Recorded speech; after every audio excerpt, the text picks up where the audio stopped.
Hello, juniors. Welcome back. This is week 17 of our distance learning, and we are finishing off this week by covering the Ninth Commandment. The Ninth Commandment is, you shall not covet your neighbor's wife. Now, earlier in the week, we were studying the Sixth Commandment, which is, you shall not commit adultery. And hopefully you can see why it's not too far of a jump to go from the Sixth to the Ninth Commandment. So let's start with our objectives. Okay, first thing we're going to do, we're going to define covetousness and concupiscence. Concupiscence is a word you've heard before, and I know you know what covet means, but we're going to apply it in a slightly different way than we did before. Second objective, we will name 3 types of concupiscence. Number 3, we will make connections between the 6th beatitude and the 9th commandment. Number 4, we will list ways to overcome struggles of the flesh. And number 5, we will explain the virtue of modesty. All right, let's blow this up a little bit. Okie dokie, artichokes, here we go. Covetousness and concupiscence. Covetousness is a disordered inclination or desire for pleasure or possessions. So in this case, it would be desire for pleasure, since we're talking about lust and adultery and coveting things that are associated with sexuality. So, disordered inclination. If something is disordered, that means it's out of order or it doesn't belong there. Concupiscence is the disordered desire for that which is contrary to the will of God as a result of original sin. It's the reason why we have a tendency to sin if left to our own devices. So you remember our original definition of concupiscence, either earlier in the semester or last semester, was our human tendency towards sin, which is nice, but now I'm giving you a little bit more about what the Catechism says. And concupiscence can refer to any kind of intense human desire. Sorry, that's a typo there. That should say any kind or any type. So now we have 3 different types of concupiscence or covetousness, and this is according to St. John the Evangelist. We have lust of the flesh, lust of the eyes, and the pride of life. All right, so now let's see how this connects to the 6th Beatitude.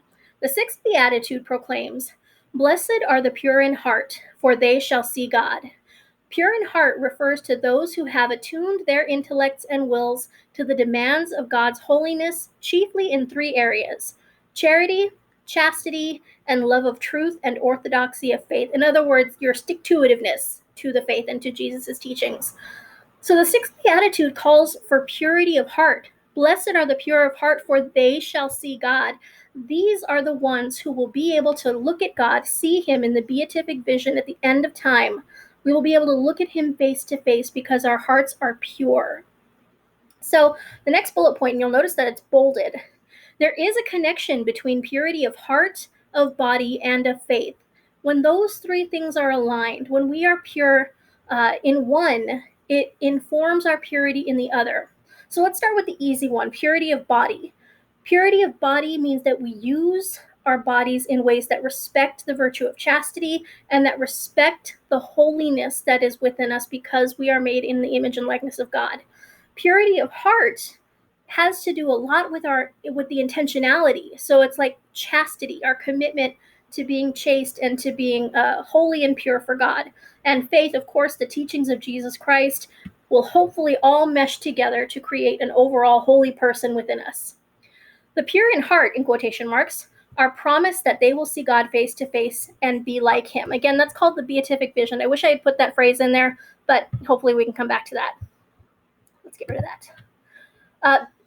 It lets us perceive the human body, ours and our neighbors, as a temple of the Holy Spirit, a manifestation of divine beauty. This has to do with our outlook on our neighbor. How often have you just been innocently minding your own business and all of a sudden something comes at you, and it could be just a really beautiful person, and you're stunned in a second, like you're not within yourself in that moment. Your body has a reaction to it, and it may be a sexually charged reaction. If we are practicing purity of heart, we will be much better at making those moments truly momentary, not allowing our minds to continue and wander into the area of lustful thoughts. So let's go into a little bit more about that. Overcoming struggles of the flesh. This is something that, we should have a healthy shame about this, but what I'm saying is that It's an extremely normal problem for people who are in their teenage years. Your hormones are bouncing out of control in some cases. And if we do these 4 things, we will more quickly push ourselves into maturity so that struggles of the flesh are not a struggle that stays with us for very long. So the first thing, having the virtue and the gift of chastity. For chastity lets us love with upright and undivided heart. That's a tough one. An undivided heart. Think about that imagery for a second. If a heart is divided, that means that at least one part of your heart is going away from what it should be. The virtue of chastity, and you'll have to pray for this. You will have to pray for God to instill chastity within you. And it's our first obligation to remain pure, is to recognize the virtue of chastity and to ask for help with it. Second, purity of intention, which consists in seeking the true end of man. It means we have to know what we're destined for. My beloved children, you are absolutely made for love. You are destined for heaven. If you wake up knowing that every single day, it will give you purity of intention. Maybe not in all moments and in all situations, but it will guide your actions. You are beautifully made, you are made for love, and you are made for heaven. Purity of vision, external and internal. By discipline of feelings and imagination, by refusing all complicity in impure thoughts that incline us to turn aside from the path of God's commandments. So purity of vision, it's the way you look at people and it's what you imagine. So that's what it means by internal and external. Are you lusting after somebody by leering at them? Ew, don't do that. And are you lusting at them by imagining them in your mind and in your heart? Are you degrading them sexually in some way? So this is purity of vision. And again, this all leads to number 4. So let's just jump right into that. Prayer. Your ability to overcome temptation cannot be accomplished solely by your own will. The strength needed to overcome sexuality or sexual impurity is granted by God. But you will only receive that if you seek his intervention. That's so important because God's not going to change our hearts without our consent. He can knock and knock and knock on the door, but if we don't answer it and welcome him in, we will continue to persist in our sinfulness. So keep that in mind. If you are somebody who is struggling with sins of the flesh, either in mind or in body or in both, pray. All right. So now that leads us to some other practical suggestions. And now we talk about modesty. You ladies, you hear this all the time, especially going to a Catholic school, and it's a good thing, but it's controversial. In order to be pure, modesty is required. So modesty protects the intimate center of the person. There's another bolded section there. The intimate center of a person. Modesty are actions, thoughts, words that you perform in order to protect the purity of your innocence, the originality, who you were made to be by God. That's what modesty is, an attempt to protect that. It means refusing to unveil what should remain hidden. Now, this is where some people get all up in arms. Like, what do you mean it should be hidden? My body is beautiful. What's wrong with being confident? I want you to be confident, and I guarantee you, you are beautiful. You are physically beautiful. You are the only one made the way you were made. So why should that remain hidden? Well, original sin, of course, gave us that shame to know that we're not perfect anymore. So there's something that we do have to hide, but we don't hide it forever. That's the thing. Our beauty is still our beauty and it's still a gift, but it is not going to be fully appreciated. Well, actually, it'll happen in 2 stages. When you find that perfect spousal love, that love where the two of you want to give yourselves to each other fully and fruitfully and beautifully because of the love of God, you're going to discover what has been hidden in that other person and what has been hidden in you. You will have that awakening. May have gone off on a little tangent there, but that's okay. So it's not that what you have needs to be hidden because it isn't good. It's wonderful. It needs to remain hidden out of respect for God. Modesty guides how one looks at others and behaves towards them in conformity with the dignity of persons and their solidarity. We break our solidarity when we degrade each other, when we treat each other as less than, when we objectify each other by judging what somebody wears or somebody looks like, or by objecting ourselves, by revealing too much, and possibly causing another to have lustful thoughts. Now, ladies, do not misquote me.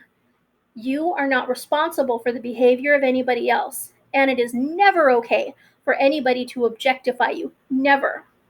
However, there are very innocent men who can't help but notice when skin is showing.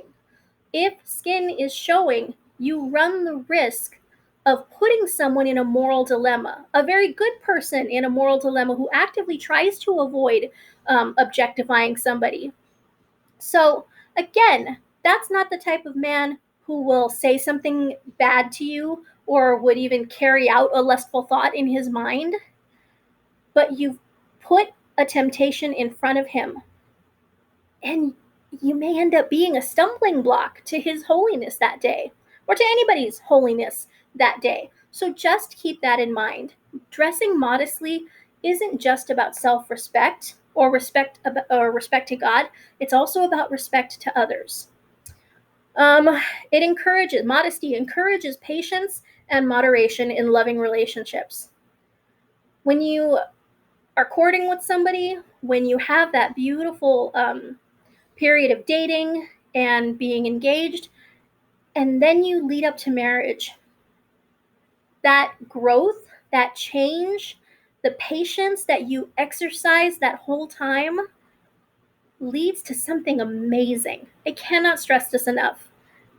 Treat your relationship as if it's a gift to be opened. And every day, you know that gift is getting better and better and better. So that patience and moderation in a loving relationship will set you up for a lifelong happy marriage. And then lastly, modesty inspires a person's choice of clothing. So I think we've touched on this already, but we'll read the last bit. It keeps silence or reserve where there is evident risk of unhealthy curiosity. It is discreet. So when in doubt, when choosing your clothing, and this goes to everybody, if it's not a discreet thing to wear, it's probably not a good idea. And then finally, there is a modesty of the feelings as well as of the body. Modesty protests against the voyeuristic explorations of the human body in certain media. So what that means is there's a lot of things on television that can tempt us, right? I mean, even television commercials overly sexualize almost everything. I mean, they advertise things using sex that have nothing to do with sex. A couple of you had mentioned that in some of your commentary from our last assignment. It's true. So modesty also requires us to be prudent when we're watching television or when we're flipping through magazines. Oh my gosh, I can't even believe some of the stuff they put in magazines that are intended for young people, like Cosmopolitan, or those fashion magazines. So we have to exercise good judgment. Yeah, it's right there. People are trying to throw it in our faces. Oh my gosh, I'm not even going to touch social media because that's a whole nother ballgame. We have to get in the habit of looking away. It's not good for us. It trains our minds to expect those little moments of gratification, and there's so much brain damage that can happen as a result of that. Okay, I could talk about this for hours, so I'm going to get to this last point. Modesty inspires a way of life which makes it possible to resist the allurements of unchaste fashion and the pressures of the prevailing ideologies. So it just makes it easier for us to reject all of those clothes that make us put it all out there in an unhealthy way, and the pressures of prevailing ideologies.